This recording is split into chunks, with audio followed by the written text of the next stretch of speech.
నమస్కారం. ఈరోజు మనం ఒక ఊహాజనిత ఎయిర్ ఇండియా సంఘటన గురించి, దాని చుట్టూ ఉన్న భిన్న వాదనల గురించి కొంచెం లోతుగా మాట్లాడుకుందాం. నమస్కారం. మన దగ్గరున్న సమాచారం ప్రకారం 2 రకాల అభిప్రాయాలున్నాయి. ఒకటి, ఇది ఏదో పెద్ద వ్యవస్థాగత లోపానికి సంకేతమని. అవును. రెండోది, లేదు, ఇదొక అరుదైన, విడిగా జరిగిన సంఘటన మాత్రమే అని.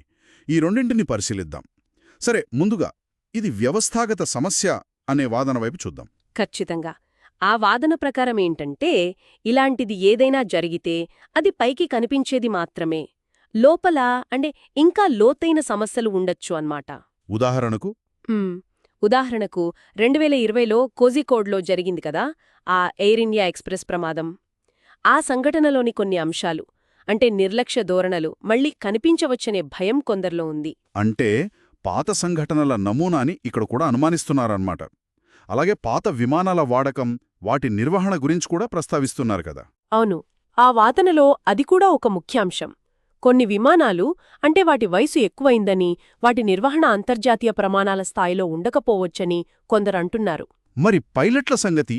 శిక్షణ లోపాలు లేక పని ఒత్తిడి? అది కూడా.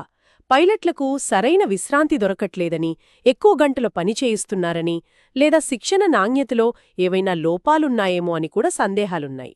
ఇవన్నీ భద్రతకు ముప్పు కలిగించేవే కదా. నిజమే. దీనికి తోడు మన నియంత్రణ సంస్థ డీజీసీఏ వాళ్ల తనిఖీలు ఎంత ప్రభావవంతంగా ఉంటున్నాయి అనే ప్రశ్న కూడా లేవనెత్తుతున్నారు. అవును. ముఖ్యంగా ఎయిర్ ఇండియా ప్రైవేటీకరణ తర్వాత పరిస్థితి ఏంటి? ఖర్చు తగ్గించుకోవాలనే తాపత్రయంలో భద్రత విషయంలో ఎక్కడైనా రాజీ పడుతున్నారా అనే వాదన కూడా వినిపిస్తోంది. అది చాలా కీలకమైన పాయింట్. ప్రైవేటీకరణ తర్వాత సామర్థ్యం పెంచాలి, ఖర్చులు తగ్గించాలి అనే ఒత్తిడి పెరిగి ఉండొచ్చు. దానివల్ల భద్రతకు సంబంధించిన కొన్ని విషయాల్లో, విడిభాగాల నాణ్యతలోనో లేక తరచుగా చేయాల్సిన మెయింటెనెన్స్లోనో కొంచెం వెనక్కి తగ్గారేమో అనేది ఒక ఆరోపణ. అలాగే మౌలిక సదుపాయాల గురించి కూడా అంటున్నారు. కొన్ని ఎయిర్పోర్ట్లు ముఖ్యంగా కొండ ప్రాంతాల్లో ఉన్నవి. అవును.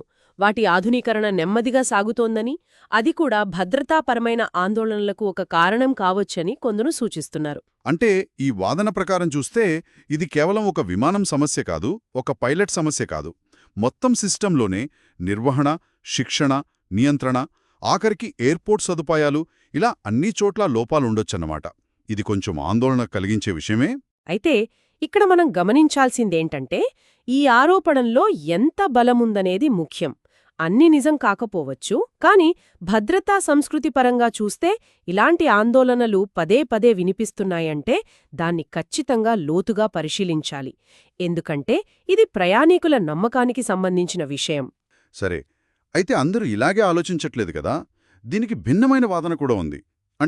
దీన్ని ఒక విడిగా జరిగిన సంఘటనగా చూడాలి, మొత్తం వ్యవస్థను నిందించకూడదు అని వాళ్ళేమంటున్నారు?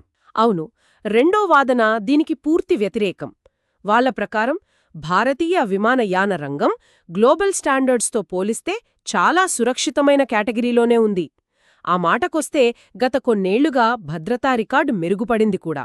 ఎయిర్ ఇండియా విషయానికొస్తే, ప్రత్యేకంగా టాటా గ్రూప్ వచ్చాక ఎయిర్ ఇండియా విషయానికొస్తే టాటా గ్రూప్ యాజమాన్యం తీసుకున్నాక వాళ్లు చాలా మార్పులు తెస్తున్నారని, విమానాల ఆధునీకరణ, అంతర్జాతీయ భద్రతా ప్రమాణాల అమలుపై చాలా గట్టిగా దృష్టి పెట్టారని ఈ వాదన చెప్తోంది. అంటే టాటా రాకతో పాజిటివ్ మార్పులొచ్చాయని, భద్రతకు ప్రాధాన్యత పెరిగిందని నొక్కి చెప్తున్నారన్నమాట.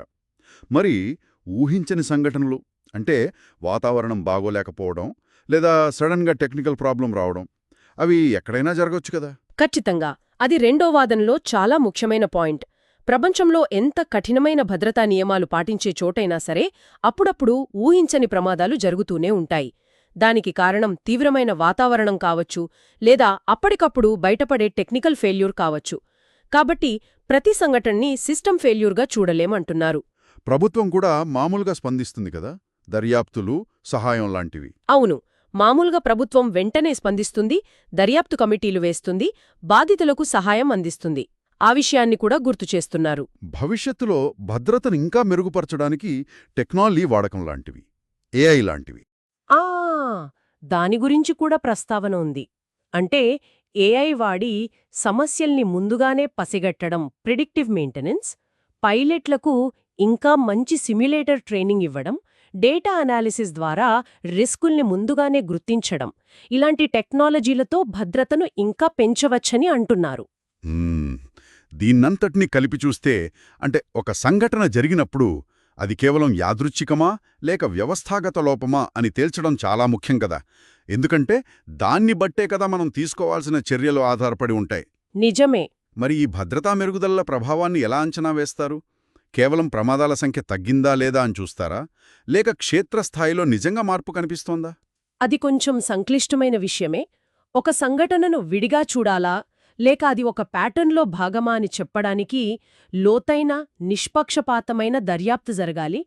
అలాగే మెరుగుదలలు కేవలం కాగితాల మీద కాకుండా ఆచరణలో ఎంత ప్రభావం చూపిస్తున్నాయో చూడటం కూడా అంతే ముఖ్యం.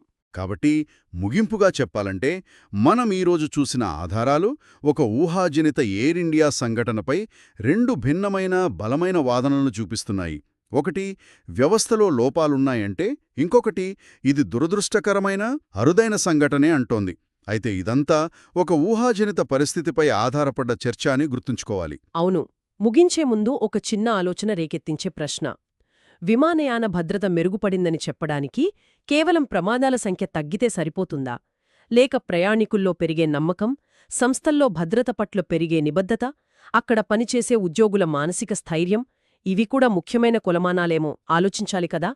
వీటి మధ్య సరైన బ్యాలెన్స్ ఎలా సాధించగలం?